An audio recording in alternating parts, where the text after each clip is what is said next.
Bismillahirrahmanirrahim. Assalamualaikum warahmatullahi wabarakatuh. Halo rekan-rekan Unsia, perkenalkan saya Amul Mulyana. Dalam kesempatan kali ini saya akan membahas tentang perspektif agama tentang lingkungan dan keberlanjutan. Baik rekan-rekan, poin pertama, pentingnya perspektif agama tentang lingkungan dan keberlanjutan. Dalam konsep Islam, lingkungan diperkenalkan sebagai aspek yang sangat penting oleh Al-Quran. Dalam berbagai macam cara, lingkungan memegang peran penting dalam keberadaan manusia dan harus dianggap sebagai sumber daya yang perlu dilindungi, dihormati, dan dilestarikan. Ajaran Islam menekankan pentingnya menjaga lingkungan sebagai tanggung jawab manusia sebagai khilafah atau pemimpin di bumi. Di Indonesia sendiri, komitmen terhadap pembangunan berkelanjutan memerlukan perhatian terhadap pengelolaan sumber daya alam. Sebagai seorang muslim, kita tidak boleh melupakan hubungan manusia dengan alam, karena di dalam agama Islam diajarkan menjunjung tinggi akhlak dan ajaran yang baik. Sedangkan merusak lingkungan sangat bertentangan dengan ajaran yang diajarkan dalam agama Islam.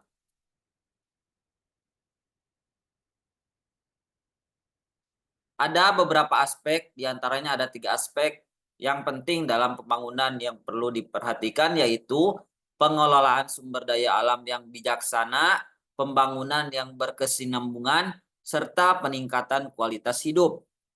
Hal ini perlu diingatkan kembali keseimbangan dan kelestarian fungsi lingkungan hidup, pembangunan berkelanjutan yang berwawasan lingkungan, serta penataan dan kepentingan ekonomi serta budaya masyarakat lokal. Agama Islam sebagai agama rahmatan lil alamin memberikan landasan untuk menjaga kelestarian alam, sebagaimana sabda Rasulullah Shallallahu Alaihi Wasallam dalam sebuah hadisnya menyampaikan, alam semesta ini seperti rumah bagi kalian, maka jagalah rumah kalian. Kemudian ada beberapa ayat dalam Al-Quran seperti Quran surat Al-A'raf ayat 56. A'udzu billahi minasyaitonir rajim. Bismillahirrahmanirrahim. Wala tufsidu fil ardi ba'da islahiha wad'uhu khaufan wa tama'a. Inna rahmatallahi qaribum manallahil muhsinin. Artinya, dan janganlah kamu membuat kerusakan di muka bumi sesudah Allah memperbaikinya, dan berdoalah kepadanya dengan rasa takut tidak akan diterima dan harapan akan dikabulkan. Sesungguhnya rahmat Allah amat dekat kepada orang-orang yang berbuat baik.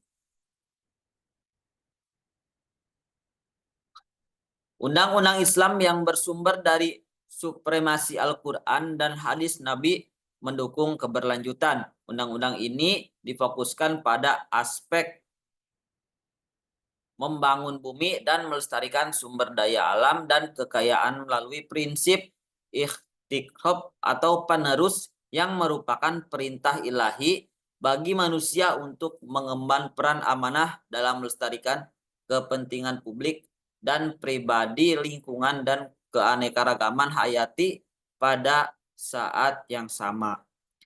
Mengenai prinsip istiqlal atau penerus yang mengarahkan pembangunan dan hakikat kehidupan ekonomi dan sosial manusia menuju keabadian, ayat Al-Quran yang berbunyi, ingatlah ketika Tuhanmu berkata kepada para malaikat, aku akan menempatkan otoritas manusia berikut di bumi.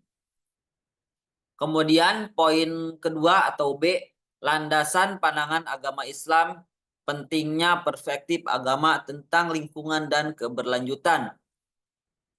Pentingnya menjaga keseimbangan ekosistem di bumi dan sekaligus memiliki hubungan dengan ekosistem yang ada di luar bumi. Kewajiban manusia sebagai pelindung lingkungan tidak hanya di bumi, tapi juga di lingkungan planet lainnya. Konsep ini ditelusuri melalui Al-Quran surat Al-Baqarah ayat 22. A'udzubillahi minasyaitonirrajim. Bismillahirrahmanirrahim.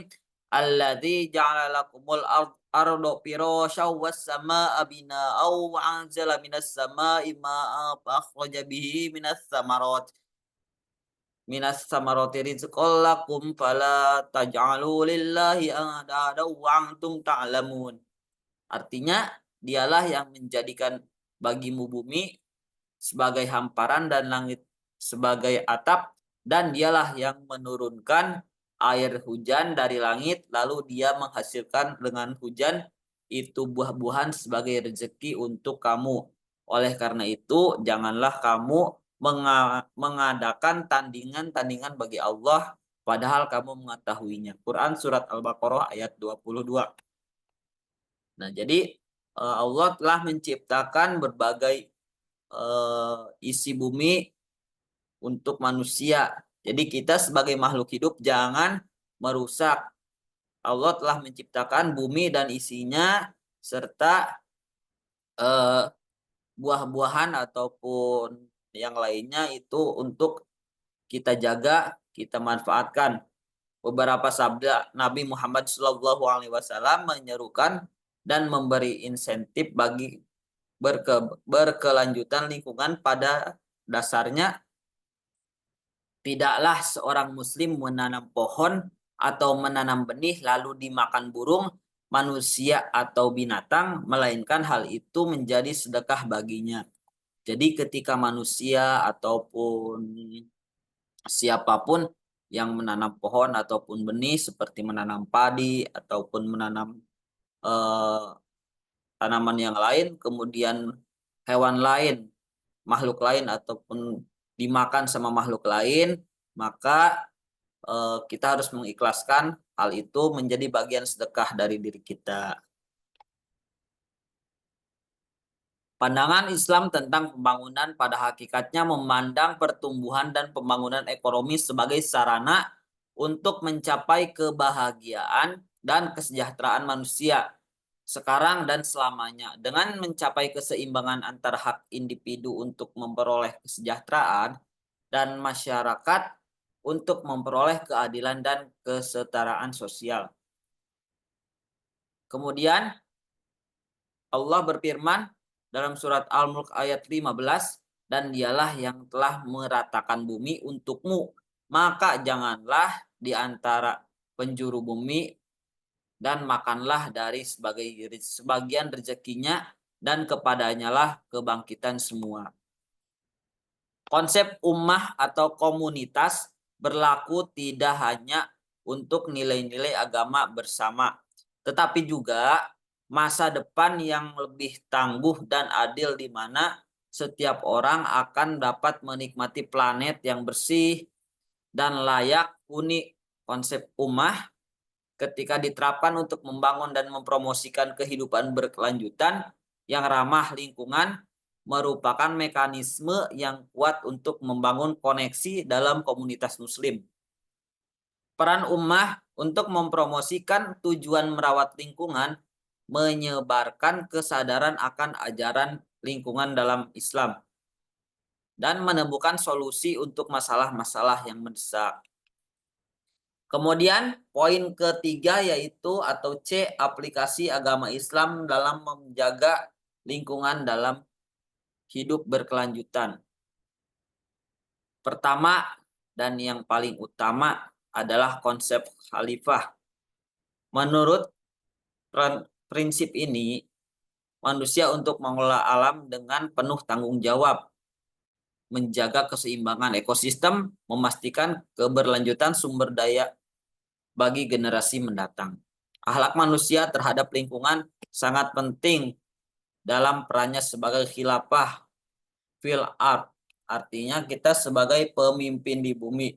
Khalifah yaitu dalam konsepnya sebagai pemimpin. Artinya sebagai pemimpin itu tidak boleh merusak, memberi contoh dengan hal-hal yang baik. Yang kedua konsepnya yaitu mizan atau timbangan. Peran penting dalam mengatur interaksi manusia dengan alam.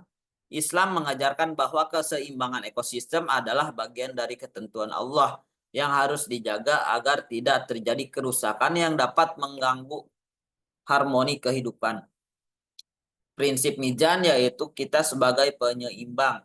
Artinya ketentuan-ketentuan Allah yang harus dijaga, mana yang baik, mana yang buruk kita tinggalkan. Yang ketiga, prinsipnya amanah. Prinsip ini menekankan bahwa manusia memiliki kewajiban atau etika spiritual untuk menjaga lingkungan agar tetap sehat untuk generasi mendatang. Menurut keyakinan Islam, bumi sebagai segala sesuatu di dalamnya adalah titipan dari Allah dan harus dirawat dengan baik. Jadi, prinsip amanah ini kita mendapatkan titipan alam beserta isinya yang harus dijaga, dirawat, dan dikembangkan. Kemudian contoh prinsip-prinsip Islam yang mengajarkan keseimbangan dan tanggung jawab. Seperti contohnya menjaga kebersihan atau toharoh. Rasulullah Shallallahu Alaihi Wasallam bersabda, kebersihan adalah sebagian dari iman. Hadis riwayat Muslim. Ini salah satu contoh ataupun hadis Nabi yang telah beliau lakukan, menjaga kebersihan, yaitu sebagian dari keimanan kita. Ini menunjukkan betapa pentingnya kebersihan dalam kehidupan seorang muslim, baik kebersihan diri, lingkungan, maupun tempat ibadah. Menjaga kebersihan diri termasuk memotong kuku, membersihkan gigi, dan mandi secara teratur adalah tanggung jawab setiap muslim. Kebersihan fisik ini dilakukan bukan hanya untuk kesehatan tetapi juga sebagai cara untuk beribadah kepada Allah. Contoh yang kedua yaitu israf atau menghindari pemborosan. Israf dapat didefinisikan sebagai perilaku atau tindakan yang melampaui batas-batas yang diperlukan atau kewajaran. Dalam konteks ini israf sebagai sumber daya alam yang mencakup penggunaan berlebihan, pemborosan atau pembiaran sumber daya alam yang berharga yang terbuang sia-sia. Contoh, penggunaan air secara berlebihan ataupun hal-hal lain yang sifatnya merugikan alam dan merugikan orang lain. Yang ketiga yaitu contohnya edukasi lingkungan, yaitu mendidik keluarga dan komunitas tentang pentingnya menjaga lingkungan dapat meningkatkan kesadaran akan masalah lingkungan seperti perubahan iklim, polusi, deforestasi, dan hilangnya keanekaragaman hayati. Nah, jadi tugas kita ataupun contohnya yaitu edukasi lingkungan.